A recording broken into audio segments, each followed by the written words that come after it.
Hello po sa inyong lahat. Ito po muli ang inyong biyaherong coach, PD Master Daniel Causo. Welcome po ulit sa aking YouTube channel. Ayan, so dahil po sa virus, wala tayong biyahe ngayon. So hindi natin magawa yung biyahe-biyahe dahil na-cancel na po ang lahat ng tournament around the world. Kaya yung mga nakaschedule kong tournament sana ngayon, hindi natuloy. At dahil dyan, meron tayong time gumawa ng mga videos natin. At ngayon nga, itutuloy natin ang aking series na Pinoy Master Notable Game. At ang ipipicture natin ngayon na Master ay walang iba kundi si Grandmaster Rogelio Antonio Jr. Ayan, mas kilala po siya sa tawag na GM Joey or Kuya Joey.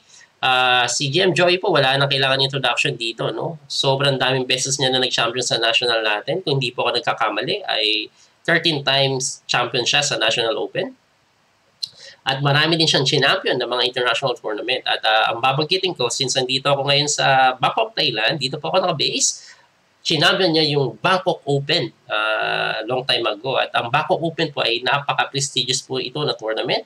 Nilalaroan po ito ng mga malalakas na Grandmaster. At ang isa sa mga popular na lagi naglalaro dito regularly, si Nigel Short, sila Wang Hao, pati si Huyi pa, naglaro na yun dito eh. Si Vallejo Pons, yung number 1 ng Spain, naglaro na din dito. At yun nga, si GM Joey, na-champion niya to dati. Ayan. Actually, naka-schedule daw si Kuya Joey, sana na pumunta ngayon dito, no? Sa kasamaang palad na cancel po ang BCC Open dahil po sa virus. Ayan. So, nung nanghingi po ako ng game kay Kuya Joey, may 3 game po siyang binigay. At isa po sa game na binigay niya ay yung game niya kay Nakamura sa chess.com. Kasi kung hindi nyo po alam, si Kuya Joey din po ang may record sa chess.com na most number of games. Unofficial po ito, pero kung titingnan nyo yung account niya, meron siyang more than 100,000 games online. Ayan. So talagang nakakabilib, no? Babad si Kuya Joey sa chess.com. Ang nakakabilib kay Kuya Joey kasi kahit pangit internet sa Pilipinas, nakikita ko yung mga laro niya minsan eh. Hindi sa laro natatalo sa time. Tingin ko to dahil sa connection eh. Nung tinanong ko siya, yun nga, dahil sa connection, sinatsaga niya pa rin. No? Ako, nabibisit na ako pag naglalag eh. Anyway, tuloy na po natin to, no? Pero bago ko po simulan na i-review yung laro, ako po muli ay lalapit sa inyo at hihingi ng konting suporta na maaari po sa mga hindi pa nakasubscribe, pakisubscribe po ang aking channel at i-hit na din po ang notification bell para ma-update po kayo every time mag-upload ako ng panibagong video. So, paano po? Simulan na natin. So, ang game na ipapakita ko ay ang game ni Grandmaster Rogelio Antonio Jr. kay National Master Emmanuel Emperado. Yan, si Iman po, o mas kilala sa tawag na Buknoy. Kasama ko po siya dahil sa trabaho. Kasama ko po siyang coach sa Milo Checkmate. Ayan. So, before po ako nagpunta ng Thailand, naging coach po ako doon ng medyo matagal din. Parang almost 5 years, 4 years, gano'n. At si Iman po, siya po ay anak ng ating batikan na manlalaro na si Mila Emperado or si Mamila. Si Mamila po ay she is a women national master at member din po siya ng Olympiad team. Ayan. So, malupit din to si Iman, no? Ngayon, ang laro na ipapakita ko ay laman nila sa Battle of Grandmaster 2016. Ang Battle of Grandmaster po, ito po yung pinaka National Open sa Pilipinas, pinaka-finals. Kasi meron yan elims, yung mga non-master muna, tapos mga top non-master, magka-qualified sa semi, kasama na yung mga master, seeded na kasi mga master doon, and then yung usually mga top 10 sa semi, papasok sa Battle of Grandmaster, nakaseated na yung mga Grandmaster doon. So sila-sila na maglalaban doon. At then, kung sino man nanalo, yun, pasok sa national team or sa Olympiad or kung di man sa SEA Games, ganun. Okay? So, ang laro po na to ay nangyari doon sa BOGM 2016. Ayan. So, sa laro po na to, white po si Grandmaster Joey Antonio. At ang tinira niya po ay E4. And then after E4, Emmanuel Emperado played D5. Ayan. Center counter o mas kilala din sa tawag na Scandinavian. No? So, ang main line dito, capture. And then queen takes D5. So, ang idea talaga nito ng center counter ay tanggalan ng pawn sa center ang white. Yun nga lang, ang kapalit nun, lalabas sa maga yung queen. Kasi sabi nila, hindi mo dapat lalabas sa maga yung queen dahil pag linabas mo kasi na maga yan, ma-atake yan. Tapos makakagain ng tempo yung kalaban mo. Like in this one, after knight c3, so na-develop na yung knight at inatake pa yung queen. So dito, kailangan lumabas yung queen, gumalaw yung queen. So after knight c3, black play queen d6. Ayan. So queen d6 po, ito po yung tinatawag nilang Scandinavian defense, Gubinsky-Mills variation. Ayan. So, dito po kasi, aside from Queen D6, meron din Queen A5. Ito po yung pinaka-popular. At meron din Queen D8. Pero Queen D6 po ang pinaka-popular ngayon. Actually, marami pong tumitirang nito. At lately, no, kung nanood po kayo ng World Rapid last year, ginamit po ni Magnus Carlsen to as black at naipanalo niya. Ang alam ko sa Pilipinas, isa sa Grandmaster na gumagamit nito as black ay si GM Darwin Lilo. Yan. So, magaling din siya sa paghawak ng ganitong linya. So, dito po, ang main line ay D4. Pero, ang tinira po ng ating Grandmaster ay Knight E4. Ayan. So, tingin ko sinupresa niya yung kalaban niya, Knight E4, no? Ang ganda din ng idea ng Knight E4 since nga nakalabas yung Queen, inatake niya. So, ginugulo niya yung Queen ngayon. Ngayon, kailangan mag-decide yung black kung saan pupunta yung Queen. Kasi dito maraming pwedeng puntahan no? Pwede siya mag-Queen B6, pwedeng bumalik, pwedeng mag-Queen G6, alangan pwede din mag-Queen D5. Actually, ang main line po ay Queen D5. Pero ang pinili po ng ating player na black na si Iman ay Queen G6. Yan. So, Queen G6, inaatake niya yung Knight. Siyempre, kailangan tumakbo, nag-Knight G3. Yan. So, Knight G3, medyo natutuwa ako, nakita ko yung laro Para kasi itong karokan. Kaya lang instead na bishop yung nasa G6, etong bishop dapat pagka bishop F5, ganun no? Kaso queen. Kaya medyo magulo to, no? Hindi ko talaga makuha kung ano magiging setup pa sa simula. Anyway, after Knight G3, black play E5. Yun, so nag-control lang ng center. White play Knight F3, so inatake ang E4, E5, then Knight C6, depensa. After Knight C6, Bishop D3, yun. So, yun ang sinasabi ko kanina, no? Pag lumabas yung queen ng maaga, magkakaroon ng chance yung kalaban mo na makapag-develop while attacking your queen. Like in this case, eto, Bishop attacking the queen. Ngayon, dito, pasado naman umalis yung queen. Hindi niya naman kasi pwedeng harangan niya ng pawn Example, mali. Example, eto, no? Nag-F5. Meron kasing gano'n, no? O, gaganunan ka lang, tapos kain na, libre na. So, hindi pwede, no? Kaya, pasado dito, galaw na naman yung queen. And yun yung tinira. Bishop D3, Queen D6. So, Queen D6, nag-casting na yung white. Yan. So, dito, unang tingin pa lang, no? Lamang na agad ng development dito ang white. Nakakasing na siya, nakalabas na tatlong minor. So, isa na lang yung kailangan niya ilabas. Ito. So, ang ginawa dito ng black, Bishop D7, yan. Preparing for castling. And then, white play Rook E1. So, pinipressure lang po yung E. At nag-queenside casting na nga ang black. And then, since may isa pang natitirang piyesa ang white dito, white play B3. So, intending to play Bishop B2 para ma-atake yung pawn sa E5. Yan. So, dito, ang tinira po ng black ay F6. Siyempre, kailangan niyang medyo patigasin to kasi nga, bubombahin So, tuloy pa rin ang white, Bishop B2. So, kailangan makompleto yung development. And then after Bishop D2, black play King B8. Ayun. So, King B8, typical na tira po ito pag nag-queenside castling ka. Kasi later on, baka ma-weaken tong A7, at least dinedepensahan. Saka, umiiwas din yung King sa possible check dito sa diagonal na to mamaya. Kaya, nagki-King B8. Okay, King B8. Dito, white play Knight E4. Yan. So, Knight E4 is attacking the Queen on D6. Kaya, persadong gumalaw yan, no? So, punta siya, Queen E7, no? After Queen E7, white play Bishop C4. So, etong Bishop C4, medyo maganda idea nito. Gusto niya siguro mag-D5 or D4. Kasi, pag nag-D4 kasi, since nakapin nga to, medyo matigas kasi itong E5 Kahit na nakatutok maraming pyesa, depensado na isang pawn. So, palalambutin yan sa pamamagitan ng D4. No? Kaya tinira dito ng white, Bishop G4. So, ang idea niya, pine-prevent niya to. Kasi pag na ganun, may kain marami na tumututok sa D4. Tapos nakapin ka pa. So, hindi mo pwedeng magalaw yan. Kaya nag-Bishop G4. Anyway, after Bishop G4, white play H3. Yun, pinapalayas. Siyempre, hindi kakainin yan, no? Kasi pag kinain, mawawala yung bishop mo, ganoon lang. Kaya ang ginawa, atras, maintain the pin. And then, ang ginawa ni Kuya Joey, pinalis niya yung pin by playing Knight G3 again. Yan. So, after Knight G3, atake yung bishop, pasado siya lumayas ngayon. So, lihay siya, Bishop F7. Ayan. So, Bishop F7, maganda dito ang tira na to. Ang gusto niya mangyari, ipalit lang unti-unti yung pyesa. Kasi nga naman, underdeveloped siya So, ang pinakamaganda dito, slowly exchange, Kasi pag napunta ka ng endgame, medyo makaka-recover ka kahit medyo underdeveloped ka kasi pag endgame, unti-unti, dahil mabagal yung magiging tema ng laro, makaka-recover ka. Makaka-recover pa rin. So dito, syempre, hindi papayag na basta-basta maging madali yung laro para sa black, no? Kaya ang ginawa po ni GM Joey, nag-bishop b5 lang. Inatake niya yung knight, pag di mo pinansin yan, mabubungi yung pawn structure mo. Kaya ang ginawa dito ni Emmanuel ay Queen C5.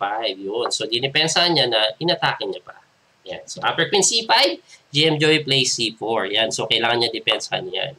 Ngayon, after C4, Black develop Knight E7. So, unti-unti, naglalabas na siya ng pyesa. Etong Knight E7, ang idea niya, para madepensahan to, in case na kainin, papalit yan yung kabayo na isa. No? So, kaya nag-Knight E7. Siguro nagtataka kayo, ba't hindi nag-A6? Pasukin lang natin to, no? Pwede din kasi mag-A6, kaya lang, ang gagawin kasi pag nag-A6, dahil trap siya, kailangan niyang capture yan. Pero dito, may in-between moves na pwedeng gawin ang white. Ito po yun, Knight E4. So, tatakbo muna yung queen, at sa kanya kakapturein. Yan. So, at least, pagka-take back, nakagain ka na isang tira instead of capture agad, no? So, pagka queen takes C6, mag-D4 na. Yun. So, after D4, pinapalambot to, no? Pag hindi mo naman pinansin niya, pwede kang tulakan, eh. So, ang ginawa, capture lang yan. So, capture ka din. And then, iwas yung queen. Persado to. Hindi po pwede queen B6. Dahil pag nag-queen B6 po, may knight C6. Ayan, check. And then, kain po yung tore. So, queen D7 lang siguro, ang titira doon. Pagka queen D7 naman, mag-queen F3 lang. And dito, lamang na po ang white. Kasi kitang-kita naman, no? Naka-centralize yung pyesa, naka-develop na lahat, madaling kunin yung open file, natutulog pa ang mga pyesa. So, lamang po dito yung white. Kaya ang ginawa po, hindi po nag-A6, kundi pagka C4, nag-Knight E7. May pensa lang. Ayan. So, ang Knight E7, after Knight E7, white play Knight E4. So, tinuloy pa rin ni Kuya Joey yung plano niya na E4. So, atakin yung queen. And then, queen B6. And then, dito, A4 was played by Joey. Ayan. So, ayan po yung tinira ni Kuya Joey. A4. Ang tema po na gusto niya mangyari, gusto niyang kulungin yung queen. Ayan, o, yung mga ganyan. Gusto niyang kulungin yan, eh. Yung mga ganong idea, o.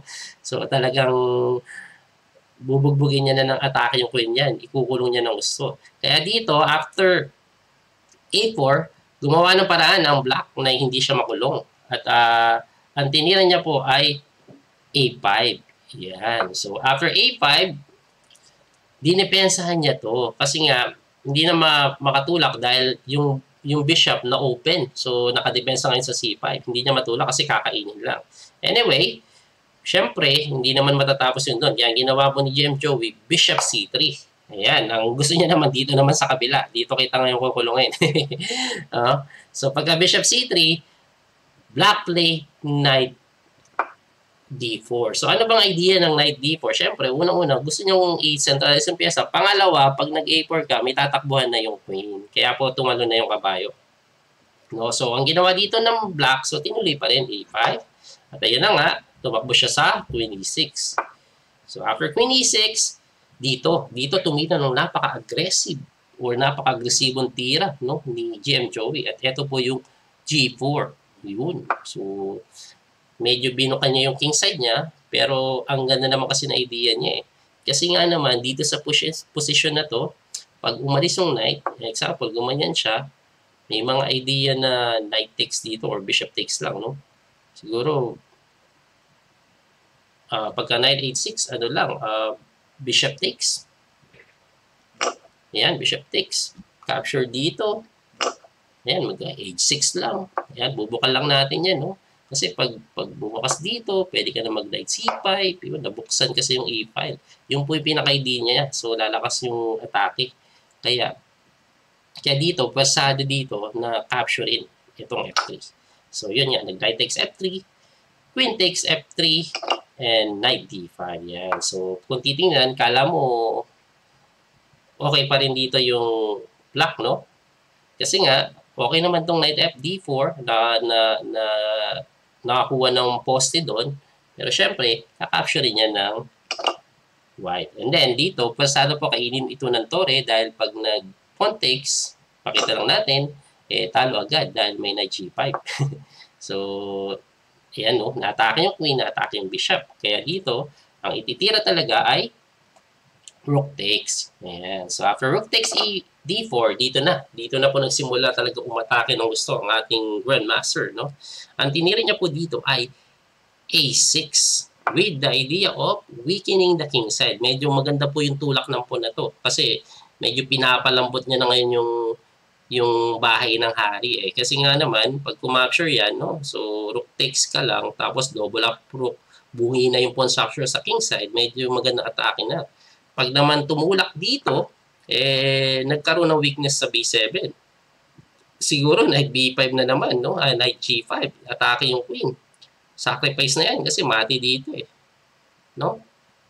Kaya ang ginawa po dito ng black ay c6. Ayan. So, maganda naman po yung idea ng c6. No? Siya, nakita po lahat yun ni Iman. Si Iman kasi hindi naman ordinaryong player din yan. Malakas din talaga yan. National master din yan. Kaya ang c6 po, napakagandang tira pag unang tingin mo. Dahil pagka umatas lang, for example, like bishop a4, meron tayo g6, b6, no? So, solid na. Nakasurvive na to. Nakasurvive na. Kaso, hindi po yun yung ginawa ng ating grandmaster dito. Ang tinuro po dito ni Kuya Joey, kaya eto yung napili ko. Dito na po sunod-sunod yung mga malulupit na tira na ginawa ng ating finisher ngayon na grandmaster Rogelio Antonio. Ayan. So, ang gawin po natin, kung gusto niyo po makita yung tinira ni Jim Joey, pwede niyo pong i-post at hanapin. Baka makita niyo. Well, anyway, so itutuloy ko na. Ang ginawa po dito ay pawn takes pawn lang. Yun. So, binigay yung bishop, no? So ang tinira ng black, obviously, kakapture din to, no? Kasi nagbigay ng bishop, emphasize lang natin to ng konti. Pag kinapture kasi, hindi naman pwede. Dahil bungi-bungi mo. Yan, no? Bungi-bungi. Bungi-bungi. Baka nga pwede mag-rook ganun lang eh. Tapos ganun. So, mahirapan siya. Kaya ang ginawa, automatic, kakapture yun talaga to, no? And then after capture, another explosive move na ginawa, umuusok na tira ang ginawa dito ng ating grandmaster. Rook takes a7. Yun. Grabe kalupit ng tira na to. So nagbigay ng bishop at hindi na kontento, nagbigay pa ngayon ng tore. So puro kapalit nito, pawn lang. Nagbigay ng bishop, kapalit pawn. Nagbigay ng tore, kapalit pawn. Ngayon, ang tinira po dito ni Iman ay Queen C6. Ngayon, eto po, Queen C6, magandang tira po ito para makasurvive. Kasi ano bang mangyayari muna pag nag-King takes A7? Titingnan natin kasi medyo magulo to, kaya isa-isahin natin, no? Pag nag-King takes A7, Rook A1 lang. Ayan. So, ang Rook A1, pwede kang mag-King B8 o pwede din mag-capture, no? Hindi naman pwedeng mag-dito dahil may promotion ng queen. So, talo na yon. So, unahin natin pag nag-king takes. Yan, pag nag-king takes dito, knight d6 lang. So, after knight d6, saan siya pupunta? Wala siyang pupuntahan, no? King dito siguro, no? So, after dito, king check. Yan, natin na. Saka mo ngayon pupunta. Capture. Well, capture, mati siya. Ayun. So, saan ba siya pwede pumunta pa dito? Kursado naman doon. Pag dito naman siya umangat, pasokin din natin to. Check dito. Ayan. So, pag umangat, only square, check ulit. Ganun na naman. Pag gumapture ka dito, pwede mati na naman dito. Kasi nga naman, pag gumapture dito sa B5, capture din dito. Well, teka lang, mati na pala, no? Ba't pa nag-B5? Ay, hindi pa mati, may capture pa doon. Ayan, so okay, tama, ganun yung mangyayari, no? So, medyo magulo. Pero mati. Ayan, wala siyang magagawa. Ganun mangyayari pag kinapture niya. Kaya ang ginawa dito, pag naman bumalik, ayan, so, pag bumalik, ganun ulit, no? Rook check. Ay, nabitin. Rook check. Pagka-check, capture. At ganoon pa rin, ay d6. So, transposition lang ito. King move. Ayan. Check. Capture. At check dito. So, na-transpose lang. Ganun din mangyayari. Mati din pala na pareho. No? So, nakita po yun ni Iman. Kaya ang ginawa niya, pagka rook takes a7, hindi kinapture. Nag Queen C6 lang. Ayan. So, after Queen C6, ito na naman. Hindi pa nakontento ang ating Grandmaster. So, binigay niya yung bishop kanina. Binigay niya yung tore, hindi kinapture. Sabi niya, ayaw mo capturein yung tore ko, ha? Sige. Ito kayang queen. Bigay ko din. Nice C5. So, binigay niya na ngayon yung queen. Saya siguro, no? Pag binigay ko na yung queen, kakapturein mo na. Dito po, ano pa mangyayari muna pag kinapture yung queen, no? So, pag kinapture po kasi yung queen, lupit eh. May check lang. At dito, talo agad. No? Dahil ma-promote. Yun, no? Mamamati na to. Marami na tong mate. Actually, may malupit pa dito na mate. Ito, knight a6. Ito pa isang linya. Capture. Promote. Forsado yun eh. Promote na into queen. Capture dito. And then check dito. Force mate to. Block. And then capture. So, ang ganda din na pagkamate, no? Yun pa mangyayari pag kinapture yung queen. Kaya dito, hindi kinapture ni Iman. Siyempre, kita din ni Iman yan. Hindi naman basta-basta player din si Iman. Kasi ang ginawa niya, bishop takes. Ayan, yan. Pagka bishop takes, tayo na yung kakapture ng queen ngayon. So, kinain na ni Joey yung queen and then bishop takes rook. Yun, pagka tingin dito, unang tingin, grabe ka compensated. Nawalan nga ng queen ang black, pero tatlong piyesa kapalit, dalawang bishop pa, double bishop. So, lakas niya, no? Kaso, nakita po lahat yan ni GM Joey, of course. Bago niya i-sacrifice yan, basta niya na yan lahat hanggang dito, sigurado. Ganyan mag-analyze yung mga GM talaga hanggang dulo. At after nga na bishop takes a7, tinira ni Kuya Joey ay rook a1. Yan. So, pamatay na tira. Ang malupit ng idea nito. Dahil dito, ang tinira po na black ay rook d8. So, dinoble up na. And ayan na nga, dito, malupit na naman ang sunod na itinira ng ating Grandmaster. Kung gusto nyo po makita ulit, i-post nyo ulit. At hanapin nyo, baka makita nyo. Para tingnan natin kung paano yung makita yung mga malupihit na Grandmaster move, no? Ayan. So, ngayon, dito po, ang tinira po ni GM Joey ay rook takes a7. Yun. So, after rook takes a7, pasado capture kasi mamatiin siya. After that, Queen C8. At after Queen C8, nag-resign na po dito ang black. Ayan. Kasi po, mag-promote siya, checkmate. Ngayon, pag kinapture mo naman, syempre, capture ka, promote din, and then, ang mangyayari doon, 2 piece for a queen at hindi po ito enough compensation dahil may mga po lamang po dito talaga ang white. Ayan, no? May mga check na capture din doon. Kaya nag-resign na eh. Wala na din to pag-asa. So, ayan po, no? Grabe. Grabe po ang ginawang tira ng ating Grandmaster na si Joey Antonio, no? Talagang makita mo kung gaano kalupit si GM Joey. Isa po talaga siya sa paborito kong player sa Pilipinas noon na pag naglaro, napakagulo. Actually, ang tira ko po sa white ay si Sinel Lapin at nagaya ko po yun sa laro niya. Kasi si Sinel Lapin player din po sa Sicilian dati si Kuya Joey.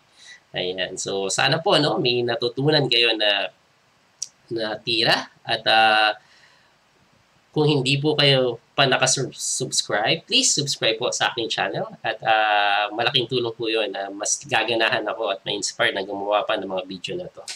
So, hanggang dito na lang po muli tayo at ito po ang inyong PD Master, Daniel Causo. Hanggang sa muli po natin pagkikita. Bye-bye po. Marami pong salamat.